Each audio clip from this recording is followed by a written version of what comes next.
My own mother lied about our flight so I would miss the trip I paid for. Where are you? I asked from the airport. Oh, sweetheart. We're already at the hotel. Couldn't believe it. But when they came back, Dallas-Fort Worth International Airport buzzed with its usual chaos. Rolling suitcases, overhead announcements, the excited chatter of families heading off on vacation.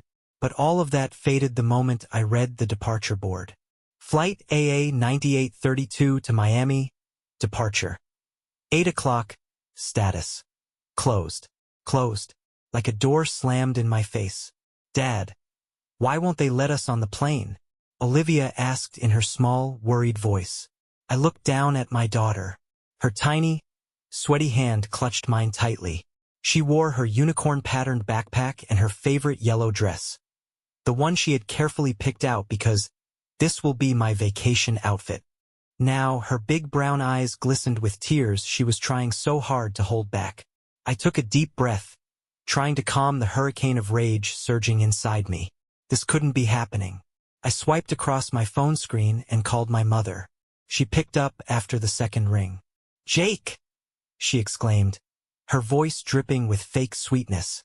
In the background, I heard waves crashing, people chatting lazily, laughter, music. They were there, in Florida, without me, without Olivia. Where are you? I asked, my voice tense. Oh, we just arrived at the hotel, she replied lightly, as if this wasn't ripping me apart. Such a shame you didn't make it to the airport this morning. I blinked, stunned. What are you talking about? You told me the flight was at 10. There was a brief pause, then a chuckle. Oh, sweetheart, you must have misunderstood. We left at 8. My heart pounded furiously in my chest. I hadn't misunderstood. They had lied on purpose. They had left me behind. I pulled up the family WhatsApp group, and there it was. A photo. My parents. My sister Emily. Her son. Playing in the sand. Laughing. Like everything was fine. Like I didn't exist. The fury settled deep inside me. A cold, sharp blade. Mom, are you telling me you left me out of the trip that I paid for? She sighed. Don't be dramatic, Jake. We'll see you when we get back. I didn't think. I hung up. I stood there, in the middle of the airport, my phone still in my hand. People rushed past, rolling suitcases behind them, filled with excitement for their own trips. But all I felt was an empty pit in my stomach. Dad, Olivia whispered. I looked down. My little girl stared up at me, her lips trembling, her tiny hand still holding mine. And that's when I realized something. They hadn't just done this to me. They had done this to Olivia. The lump in my throat turned into something cold, something sharp. Let's go get some breakfast, sweetheart, I said firmly, stroking her hair. And then, we'll figure things out. But inside, something shifted. This was the last time they would make a fool out of me.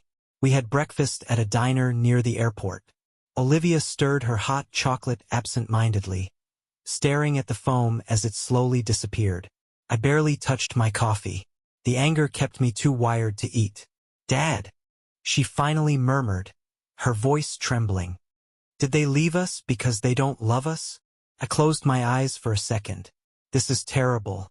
My daughter shouldn't have to carry this kind of pain. No, sweetheart. It's not that, I said, forcing myself to smile. Sometimes people do selfish things.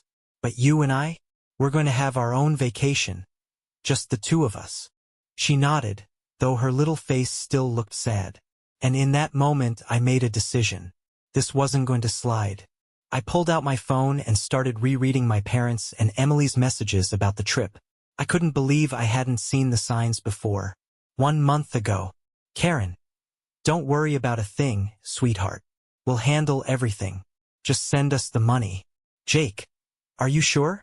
I can buy the tickets right now. Karen, no. Your dad has accumulated miles, and Emily found an amazing deal on the hotel.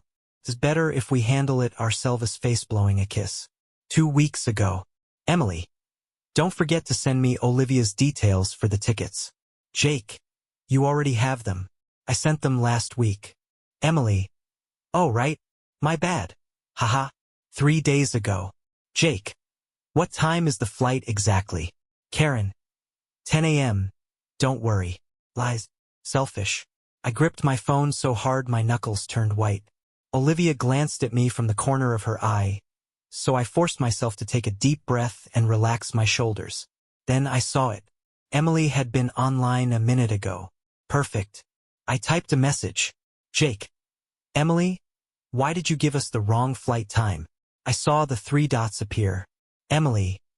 Don't be so dramatic, Jake. It was a misunderstanding. A misunderstanding? Jake, not a chance. Do you even realize what you've done to Olivia? Are you going to explain to her why her own family left her behind?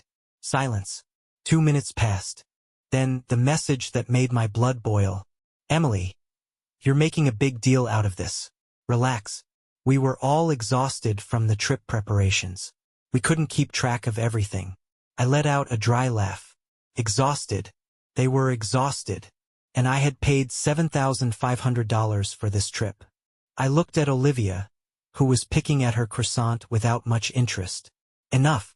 I pulled out my bank card and, without hesitation, opened my payment app. Cancel automatic transfers to my parents' account. Cancel daycare payments for Emily's son. Cancel the Netflix and Spotify subscriptions still under my name. Goodbye, leeches. I took one last sip of my now cold coffee and smiled at Olivia. How would you like to go to Six Flags this weekend? Her eyes lit up instantly. Really? Of course. I winked. We still have vacation time left. And this time, we'll spend it however we want. A new message popped up on my phone. Karen. Jake. What happened with this month's transfer? I chuckled under my breath and placed my phone face down on the table. They'd figure it out soon enough. The next day, my phone wouldn't stop vibrating. Incoming call, Mom. Incoming call, Dad. Incoming call, Emily. How predictable. I knew exactly why they were calling. They must have realized that the automatic payments had vanished like magic. I didn't answer. I left my phone on the table and kept playing with Olivia at Six Flags. Between laughter, roller coasters, and cotton candy, I realized something. For the first time in years, I felt free. But the peace didn't last long. When we got home that night, I unlocked my phone and saw nearly 40 unread messages in the family chat. Mom. Jake. There's a problem with the bank. This month's transfer didn't go through. Can you check it? Dad. Jake, call me. It's urgent. Emily. Jake. What's wrong with you? The daycare just told me the payment wasn't made. What are you doing? What am I doing? I'm stopping being their personal ATM. I decided it was time to face them, so I dialed my mother's number. She picked up on the first ring. Jake. Her voice was a mix of surprise and fake concern. Sweetheart. I was so worried. Why? I asked coldly. Well, because you didn't send this month's transfer. You know your father and I depend on that. I let out a bitter laugh. Ha! That's interesting, I said sarcastically. I spent the whole day at the amusement park with Olivia and completely forgot I had a family that only calls when they need money. Silence. Thick and tense. Jake, don't say things like that. Her tone turned serious. You know we've always been a close family. I laughed, void of humor. Right? So close that you lied about the flight so I wouldn't make it. Jake, it was a mistake. No. I cut her off sharply. It wasn't a mistake. It was intentional.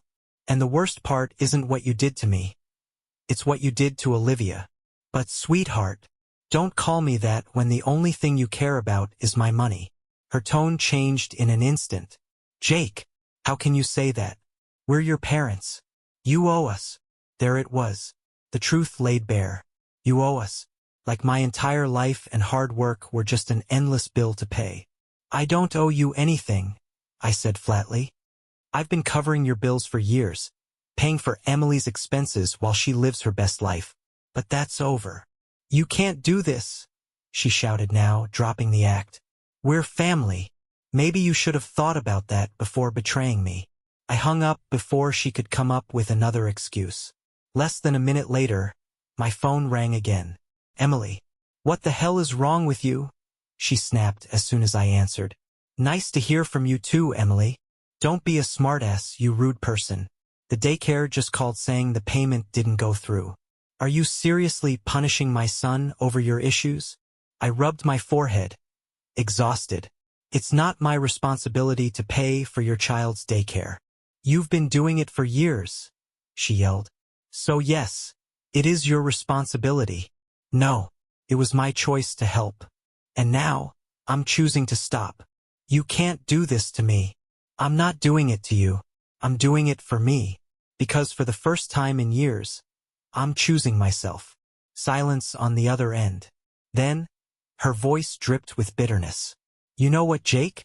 You're an unbearable, selfish man. I smiled calmly. Glad you finally noticed. And I hung up. Minutes later, another call. Dad. I took a deep breath before answering. Jake. His voice was steady, measured. The same false authority he'd always used with me. Listen, I know you're upset, but you can't just abandon your family like this. Oh, but it was totally fine when you abandoned me by lying about the flight? That was a misunderstanding. No, it was a choice. Just like my choice to stop supporting you. Jake, we're your parents. And I'm your son, not your bank account. You can't do this, my father repeated, his tone growing more aggressive. If you abandon us now, we'll never forgive you. I laughed. Wow. And here I thought family was about unconditional love. He let out an angry huff. You're ungrateful. After everything we've done for you. Don't make me laugh, Dad. I was only useful to you once I started making money. You always treated Emily differently, and we both know it. Silence. Then, a heavy sigh. Don't ever call us again. That's the best thing you've ever said to me. And I hung up. I powered off my phone and sank onto the couch. Olivia was fast asleep in her bed, completely unaware of the war that had just erupted. I stared at the ceiling, feeling something unfamiliar in my chest. Not guilt, not sadness, just peace. It was over, and for the first time in a long time I was free. The morning after, the silence felt different, like the world was waiting for me to react. But I had no intention of exploding. Not anymore. I got up carefully, not wanting to wake Olivia, and headed to the kitchen. I needed coffee, and a moment to think. As the coffee maker dripped steadily, I checked my phone. 27 missed calls. Almost 40 unread messages in the family chat. Not a single, "How are you, son?" Not a single, "Is Olivia okay?" Just demands and complaints. Karen. Jake. There's a problem with this month's transfer. It didn't go through. Check your bank. Richard. Jake, call me. We need to talk. Emily. Jake. What on earth is wrong with you? The daycare just told me the payment didn't go through. Have you lost your mind? Lost my mind? No. For the first time in a long time I was thinking clearly. The coffee maker beeped, pulling me from my thoughts. I poured a cup, and before I could even take a sip, another message popped up. Aunt Margaret. Jake. I just talked to your mother. She's hysterical. They can't pay their mortgage this month. She says you need to call her immediately. There it was. Just 48 hours after cutting them off, and they were already feeling the consequences. I sat at the table, cradling my coffee, letting the reality sink in. I had always given them everything. But who had been there for me when I needed help the most? The answer came in the form of a painful memory. 3 years ago, it was late at night. I sat in a hospital room, fluorescent lights flickering above me. The sharp scent of disinfectant filled the air, suffocating. But not as much as the reality in front of me. Rachel lay in the hospital bed, her skin pale, her lips dry. Don't make that face, love, she whispered weakly. I took her hand, cold like marble. I can't help it. Yes, you can. She gave me a faint smile. You've always been stronger than you think. I swallowed hard. I didn't want to be strong. I wanted her to live. Olivia needs you, Rachel. I need you. Olivia needs you, she whispered. And you're going to do great. The machine beside her started beeping. A different rhythm. Everything in my world stopped. I love you, Jake. And then silence. A cold emptiness swallowed me whole, consuming everything I was. 2 months later, Rachel was gone, and I was left alone. Alone with Olivia, a 3-year-old girl who still didn't understand why mommy wasn't coming to tuck her in at night.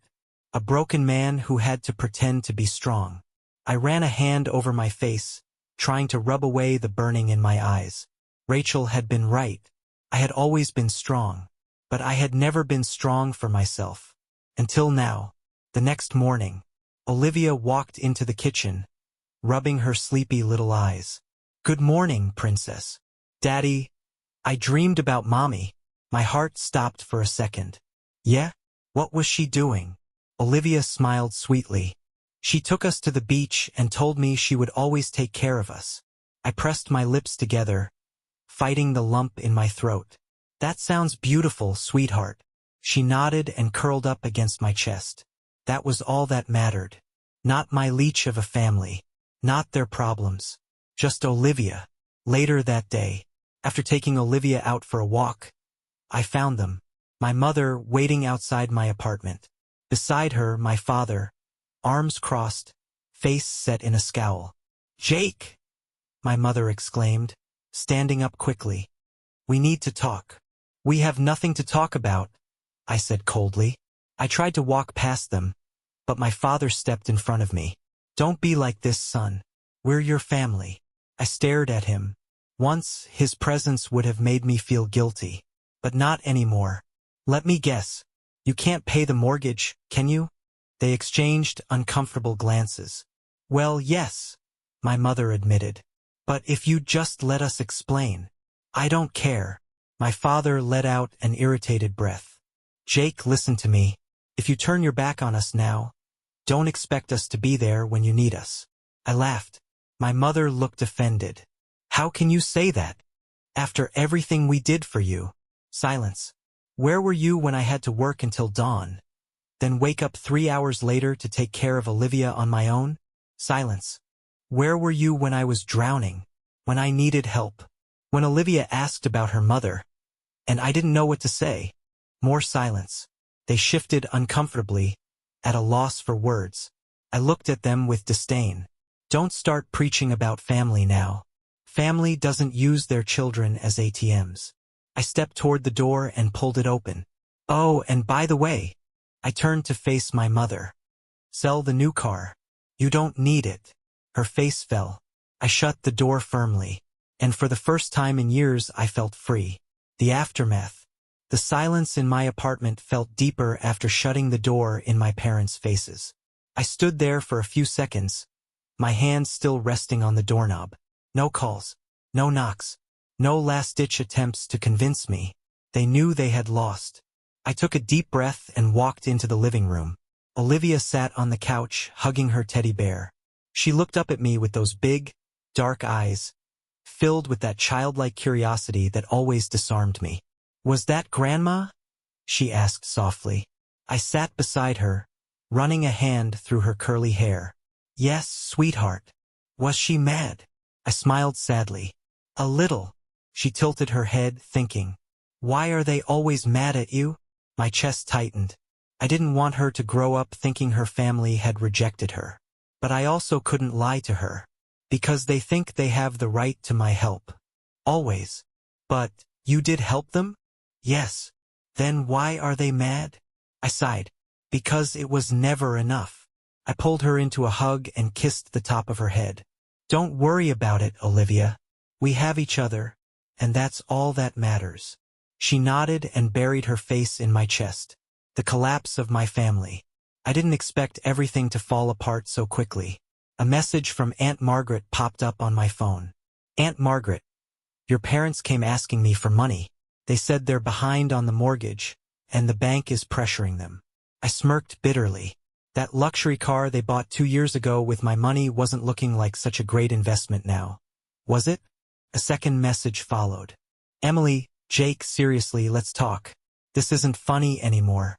The daycare gave me a deadline. If I don't pay by the end of the month, my son loses his spot." I read the message carefully and typed back 2 simple words. "Not my problem." 5 minutes later, another message.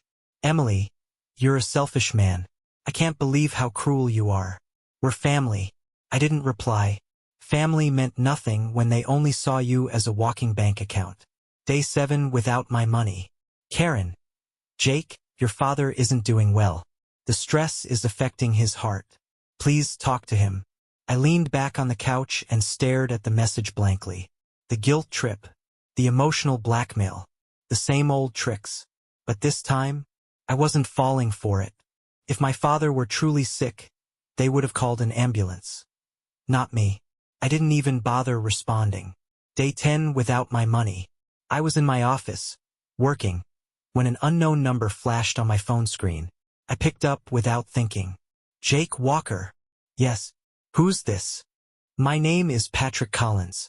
I'm an attorney representing an interested party regarding financial matters concerning your family. Would you be able to come to our office to discuss the situation? I smiled. So now they had escalated things to this level. My family hired you? I can't disclose that over the phone, Mr. Walker. Tell them I'm not interested. Mr. Walker, if you don't respond, legal action may be taken. I let out a dry laugh. Legal action for what? For refusing to fund their lives? Are they going to sue me for not wanting to pay their bills? Silence. That's what I thought. And I hung up. Day 15 without my money. They finally gave up. Karen, Jake, fine. We'll handle things on our own. I hope one day we can fix this. Emily, I won't bother you anymore. I have no choice but to find another job. I read the messages carefully but didn't respond. I didn't feel satisfaction, just relief. They had finally learned they no longer had control over me. Day 20 without my money. For the first time in years, I was planning a vacation just for Olivia and me. Well, almost just the two of us. When we arrived at the airport, Jessica, Olivia's nanny, was with us. Hiring her was the best decision I had made in years.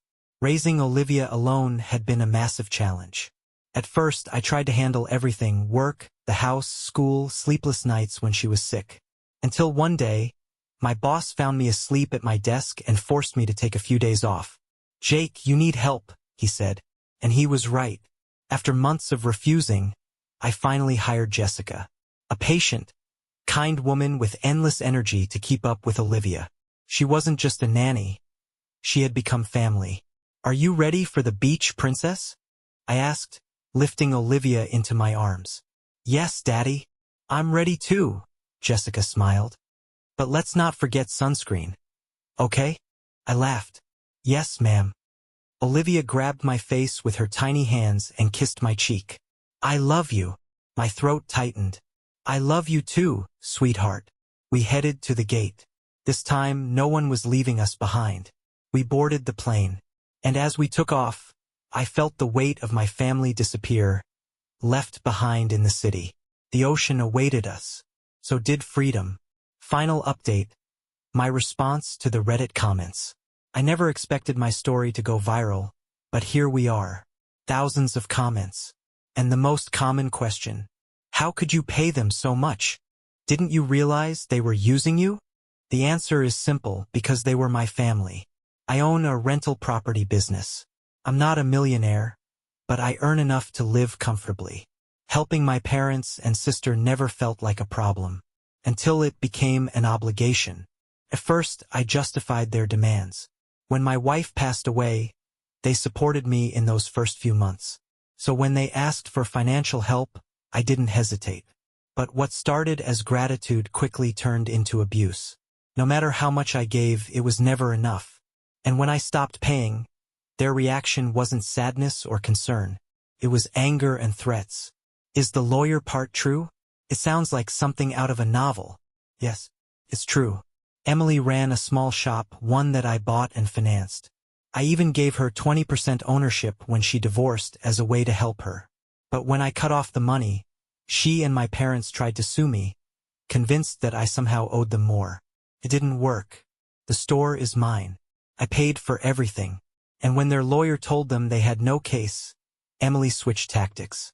If you start paying for my son's daycare again, we'll forget all of this. My response was simple. No. Do you regret it? Not at all. Since I cut them off, my life has improved. Olivia and I had our own vacation, no manipulation, no demands. And my family? They still try to make me feel guilty. But that day, I realized I needed to distance myself from them.